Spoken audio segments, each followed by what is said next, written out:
Hi friend, আমি আবার এসে গেছি একটা নতুন ভিডিও নিয়ে। তো আমি এটা নতুন ভিডিও বলাটা ভুল হবে, কমপ্লিট ভিডিও সিরিজ নিয়ে এসেছি, কারণ আমাদের অ্যানুয়াল ফ্যামিলি ট্যুর স্টার্ট হয়ে গেছে। তো এই বছর আমরা পুরী যাচ্ছি। তো এটা আমি পুরো একটা কমপ্লিট সিরিজ বানাবো। তো সেই ভেবেই আমি তোমাদেরকে ভিডিওগুলো দিচ্ছি। টোটাল 20টা সিরিজ হবে।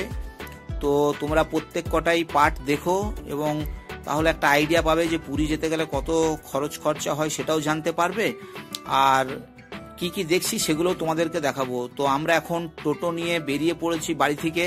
পাশে দেবশ্রী আছে, আর অরিন দুবরাজপুর থেকে উঠবে। তো অরিন মামাঘর থেকেই চাপবে, আর আমরা উখড়া থেকে উঠবো। তো আমরা এখন টোটোতে যাচ্ছি। তো এই দেখো, বলতে বলতেই চলে এসেছি উখড়া স্টেশনে। আর দেবশ্রী এখানে অ্যাক্টিং করছে, আস্তে আস্তে হেঁটে হেঁটে যাচ্ছে। ও জোরে হাঁটতে পারে, কিন্তু একটু অ্যাক্টিং করতে করতেই যাচ্ছে। তো যাই হোক, উখড়া স্টেশনের ভিউটা তোমাদেরকে দেখিয়ে দিচ্ছি। এখন আমরা হুলে চাপবো। তো হুলে আমরা হাওড়া পর্যন্ত যাব। সেখান থেকে আমাদের 10টা 35-এ পুরী এক্সপ্রেস রয়েছে। তো এখন আচ্ছা, এবার আমি বলে দিই, আমি এখন অন্ডাল স্টেশনে নেমে গেছি, কারণ একটা গড়বড় হয়ে গেছে। অরিনকে বলেছিলাম, ও জেনারেলে ছিল, ওকে বলেছিলাম যে এসিতে চলে আসবি, ও তা না শুনে ও উখড়ায় নেমে গেছে। তো যার ফলে দেবশ্রী হাওড়া চলে গেছে, আর আমি অরিন এখন আলাদা যাচ্ছি। তো আমরা বর্ধমান পর্যন্ত লোকালে এলাম, আর তারপরে এখানে শহীদ এক্সপ্রেস পেয়ে গেছিলাম। তো শহীদ এক্সপ্রেসে উঠে গেছি। তো যাই হোক, টিটিকে বললাম, টিটি বলাতেই দুটো সিট ম্যানেজ করে দিয়েছে। অরিন ওই দিকে আছে আর আমি এই দিকে পড়েছি।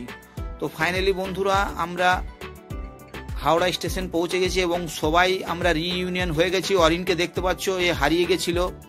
তো যাই হোক, একে বহুত কষ্ট করে পাওয়া গেছে।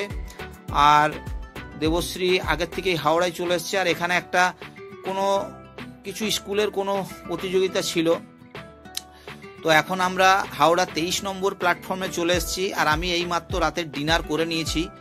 অরিন আর দেবশ্রী করছে। এখানে হাটিয়া এক্সপ্রেসটা দাঁড়িয়ে রয়েছে। তো এটা হাওড়া হাটিয়া আছে। আর এই দেখো, আমরা বাড়ি থেকে এনেছিলাম, দেবশ্রী লুচি এনেছিল, পনির মাশরুম আনা হয়েছিল, আর ছানার পায়েস, আমাদের জয়গুরু মিষ্টান্ন ভাণ্ডারের ছানার পায়েস ছিল। তো এইসব দিয়েই রাতের জলযোগটা করলাম, বেশ ভালোই লাগলো। আর একটা জিনিস দেখে খুব মনটা খারাপ লাগলো, দেখো হাওড়াতে কত বাচ্চারা যারা মানে খুবই গরিব, তারা এখানে এইভাবেই শুয়ে থাকে। দুই ভাই বোন মিলে মারপিট করছে। আর এই দেখো, এই মেয়েটাকে দেবশ্রীর সঙ্গে বেশ ভালোই গল্প করছে। হ্যাঁ, একে আমরা পয়সাও দিয়েছি। তো খুবই ভালো লাগলো এবং দেখেও খুব খারাপ লাগলো যে কি অবস্থায় মানুষ থাকে, মানে গরিবই কি জিনিস এটা এখানেই দেখলাম। তো ফাইনালি বন্ধুরা, আমি এখন যেটা পুরী যাওয়ার ট্রেন, মানে আমাদের হাওড়া পুরী এক্সপ্রেস, তো সেটাতে আমরা চেপে গেছি। তো আমাদের 3টেই লোয়ার বাথ আছে। তো আমরা একটা দিকে সাইড দিয়ে দিলাম লোয়ার বাথটা, কারণ আমরা এই দিকে থাকবো বলে। আর এইও দেবশ্রী রয়েছে, আমি এই দিকে রয়েছি। তো রাত অনেক হয়ে গেল, প্রায় 11টা বাজছে, কারণ ট্রেন আস্তে আস্তে ছেড়েও দিয়েছে। তো 10টা 35-এ ট্রেনটা ছেড়েছে। তো এখন 11টার কাছাকাছি বাজছে। তো দেবশ্রী অরিন ওদিকে রয়েছে, আমি শুয়ে পড়েছি। আর রাতে বিশেষ কিছু তোমাদেরকে দেখাতে পারবো না। এই দেখো, জানলা দিয়ে তো বোঝাই যাচ্ছে না সেই রকম। তো কোন ট্রেন কোন স্টেশন পেরোচ্ছে খুব মুশকিল। মানে এইগুলো মনে হয় সাঁতরাগাছি আর এইসব পেরিয়েছে, মানে ট্রেনটা জাস্ট 20-25 মিনিট হলো ছেড়েছে। তো রাতের ভিউ সেরকম দেখতে পাবে না। এই দেখো, বলতে বলতেই সকাল হয়ে গেছে। তো খুর্দা রোড জংশন আমরা পেরিয়ে যাচ্ছি। ঘড়িতে এখন 6:30 বেশি বেজে গেছে। তো খুর্দা রোড জংশন, এখান থেকে আর বেশিক্ষণ লাগবে না, ওই ঘন্টা দেড়েকের মতন লাগবে। তারপরে আমরা পুরী পৌঁছে যাব। তো পুরী মনে হয় নামতে নামতে 8টা তো বাজবেই। তো এইরকমই এস্টিমেশন করছি। আর উঠতে ইচ্ছা করছে না, শুয়েই থাকি মনে হচ্ছে। তো ট্রেন যথারীতি চলেছে। দেবশ্রীও ওইদিকে শুয়ে আছে, আমিও এইদিকে শুয়ে আছি। অরিন আমার এই দেবশ্রীর ওপরের যে বাঙ্কারটাতে সেটাতে শুয়ে আছে। আর এবার একটু বাইরের সিনও তোমাদেরকে দেখাই। তো এই দেখো আমরা পুরীর কাছাকাছি চলে এসেছি। এখান থেকে এখনো মোটামুটি 30-40 মিনিট টাইম লাগবে। আর এই দেখো একটা এলসি গেট গেল। তো এদিকে একটু পরিবেশটা মানে সমুদ্রের উপকূলবর্তী যেরকম পরিবেশ সেই রকমই থাকে। তো এখানে দেখো নারকেল গাছ প্রচুর দেখা যাচ্ছে, দূরে তোমরাও দেখতে পাবে। এই দেখো নারকেল গাছ। আর তোমাদেরকে ভাড়াটা বলে দিই, আমাদের হাওড়া থেকে তোমার পুরীর ভাড়া আছে ওই 950-1000 টাকার মতন ভাড়া রয়েছে। তো যাই হোক, তোমাদের ভাড়াটা এস্টিমেশন দিয়ে দিলাম। আর হুলে এসিতে ভাড়া রয়েছে 350 টাকা উখড়া থেকে হাওড়া পর্যন্ত। তো এটা তোমরা ক্যালকুলেট করবে, এই জন্যই বলে দিলাম, তাহলে তোমাদের সুবিধা হবে যে কত কি খরচা হচ্ছে। আর এইদিকে কলা গাছের বাগান, একদিকে নারকেল গাছ দেখলাম আর একদিকে কলা গাছ দেখলাম। এই শটটা আমি খুব রিস্কে তুলেছি, কারণ মোবাইলটাকে পুরো বাইরে বার করে দিয়েছিলাম স্টিক দিয়ে। তো ট্রেনের গতি মোটামুটি বেশ ভালোই ছিল, তো মোবাইলটা কাঁপছিল, ভয়ও লাগছিল, তাই ভয়ে আবার ঢুকিয়েও নিলাম। তো ঢুকিয়ে নেওয়ার পর এই দেখো তোমরা এইদিকের সিনগুলো তোমাদেরকে একটু দেখিয়ে দিচ্ছি। সে আরেকটা এলসি গেট গেল, আর নারকেল গাছের তো ভর্তি রয়েছে। তো বেশিক্ষণ আর নেই আমরা পুরী পৌঁছাতে, বলতে বলতেই আমরা পুরী স্টেশন অ্যাপ্রোচ করছি। তো ট্রেন যথারীতি ঠিক টাইমে মোটামুটি টাইমে এসছে। এখন ঘড়িতে 7:50 বাজে। তো হ্যাঁ, ট্রেনটা 5 নম্বর প্ল্যাটফর্মে দিয়েছে। এটা ন্যাচারালি 5 নম্বরেই দেয় প্রত্যেকবারই, যখনই আসি তখনই 5 নম্বরে দেয়। আবার যাওয়ার সময়ও যখন আমরা এখান থেকে যাব তখনও আবার যেটা জগন্নাথ এক্সপ্রেসটা ওটাও ওই 5 নম্বর থেকেই ছাড়ে। মাঝে মধ্যে আবার কোনো কোনো সময় দেখেছি 7 নম্বর থেকেও ছাড়ে। তো আমরা পুরী স্টেশন পৌঁছে গেলাম। দেবশ্রী অরিন রেডি হয়ে গেছে, ওদেরকে বলেছি যে ট্রলিগুলো গুছিয়ে গাছিয়ে রাখতে। তো এই দেখো পুরী স্টেশনটা। আমার এই নিয়ে পুরীতে 5 বার পা দেওয়া হলো। আর এখানে একটা কথা বলি, আমরা পুরীতে নেমেছি, দেবশ্রী হারিয়ে গেছে। মানে উখড়াতে অরিন হারিয়ে গেছিল, এখানে দেবশ্রী হারিয়ে গেছে। নেমে পরেই সোজা চলে গেছে পুরীর দিকে। তো এবারে ও মনে হচ্ছে এমন করেছিল যেন মন্দির ওই যাবে, আমরা কেউ যাব না।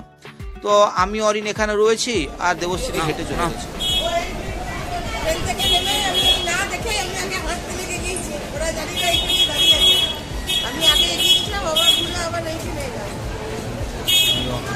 তো আমি ফাইনালি বেরিয়ে যাচ্ছি পুরী স্টেশন থেকে। তো একটু টাইম নিয়ে নিলাম, কারণ এত ভিড় ছিল।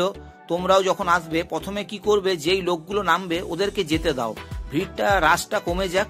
তো যেই রাশ কমে যাবে তারপরে এই ফাঁকা ফাঁকায় বেশ ভালোই লাগছে যেতে। আর এবারে পুরীতে এসে একটা নতুন জিনিস দেখতে পেয়েছি, তোমাদেরকে এক্ষুনি দেখাচ্ছি। আচ্ছা, আগের থেকে বলে দিই, এটা একটা ইনফরমেশন সেন্টার। মানে স্টেশনের মধ্যেই যে জগন্নাথ মন্দির যাওয়ার কেউ যদি একদম পুরো নতুন থাকে তো সে এখান থেকেই জানতে পারবে।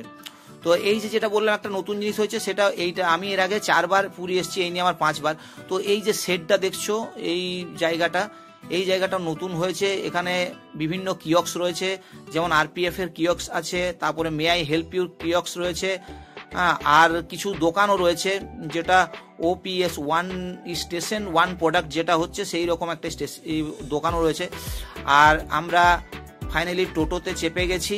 তো একটা কথা বলে রাখি, বাইরে যেই বেরিয়ে টোটো ধরলাম তখন 200 টাকা ভাড়া বলছে, কিন্তু একটু যদি হেঁটে তোমরা রোডের এই পারে আসো, তো এখানে যদি টোটো ধরো তাহলে এটা আমাদের 30 টাকা করে নিল, 3-3-90 টাকা, সেখানে 200 টাকা বলছিল। আর আমি চলে এসেছি, এই দেখো আমরা উঠেছি ভারত সেবাশ্রমের ডিলাক্স রুম নিয়েছি। তো এই দেখো এইটা হচ্ছে ভারত সেবাশ্রমের ডিলাক্স রুম। তো তোমাদেরকে আমি পরে ডিটেলস দেব যে কি কি রুম আছে ভারত সেবাশ্রমে। তো ভারত সেবাশ্রমে যতগুলো রুম আছে তার মধ্যে যেটা টপ ক্যাটাগরির পড়ে সেটা হচ্ছে ডিলাক্স রুম। তো সেই ডিলাক্স রুম বুক করেছি। তো এটার মধ্যে আবার আমরা এল টাইপটা নিয়েছি, কারণ এল টাইপটা এই কারণেই নেওয়া হয়েছে, কারণ আমি আগের বার এসেছিলাম এল টাইপ পাইনি। এল টাইপটার একটা বিশেষত্ব হচ্ছে যে এখান থেকে সমুদ্রটা ডাইরেক্ট দেখা যায়। তো এই যে সাইডে চেয়ারগুলো দেখছো, এটা প্রত্যেক কটা রুমের জন্য একটা করে চেয়ার বরাদ্দ করা আছে। দেবশ্রী বাড়িতে জানাচ্ছে যে আমরা পৌঁছে গেছি। এই দেখো আমাদের বেড, এইদিকেও একটা বেলকনি টাইপ রয়েছে। আর এই দেখো ওই যে দূরে ফাঁকা জায়গাটা দেখছো, এটা গোটাটাই সমুদ্র দেখা যাচ্ছে। এই দেখো সমুদ্রটা, তো এখান থেকে সমুদ্র দেখা যাচ্ছে। আর এখানে বলে রাখি যে এই এল টাইপ রুমটা সবথেকে বেস্ট লাগে আমার, কারণ আমি আগের বারে পাইনি, তো খুব মিস করেছিলাম। আর পেছনে যে একটা চেয়ার একটু আগেই দেখলে, সেই চেয়ারগুলো আমাদের জন্যই, মানে ওখানে যারা প্রত্যেক রুমের জন্য স্টিলের চেয়ার দেওয়া রয়েছে, যারা ফ্যামিলি সবাই মিলে বসবে আর কি। আর তোমাদেরকে ভিউটা একবার দেখিয়ে দিলাম, রুমের ভিউটা এইটা। আর এটা একটা এই যে ব্যালকনি টাইপ দিয়েছে, জামা কাপড় মেলার সব কিছুই ব্যবস্থা রয়েছে এখানে, আর প্রোটেকশনও দেওয়া আছে। আর এই দেখো এখানে গরম জল ঠান্ডা জল দুটোরই, মানে কোনো এখানে গিজার নেই, মানে এখানে সুইচ অন করে দিলেই গরম জল চালু হয়ে যাবে। পুরীতে আমরা এই যে রুমে চলে এসেছি, তো রুমে আসার পর এবার আমরা টিফিন করব আর বিচে যাব চান টান করতে, তো সেটা পরের ভ্লগে দেখাবো। কারণ একসঙ্গে যদি আমি সব এগুলো দেখাতে যাই তাহলে অনেক লম্বা হয়ে যাবে, আর সেক্ষেত্রে তোমাদের দেখতেও একটা মানে টাইম লাগবে। তো সেই জন্য আমি পার্ট বাই পার্ট করে পুরী সিরিজটা ছাড়বো। তো আজকে আমার এটা প্রথম পার্ট ছিল পুরী জার্নির, ফার্স্ট মানে উখড়া থেকে পুরী আসার। দেবশ্রীও রয়ে এসেছে, বসে আছে। তো আমরা এবার চান করতে যাচ্ছি। তো এই পর্যন্তই রইল আজকের ভিডিওটা। আর ভিডিওটা যদি তোমাদের ভালো লাগে তো অবশ্যই আমার ভিডিওটাকে লাইক, শেয়ার, সাবস্ক্রাইব করো, আর কমেন্ট করো যে কেমন হচ্ছে। কোথাও ভুল থাকলে অবশ্যই আমাদেরকে জানিও, আমি শোধরাবার চেষ্টা করব। আজকের মতন ভিডিওটা এই পর্যন্তই। ভিডিওটা দেখার জন্য তোমাদের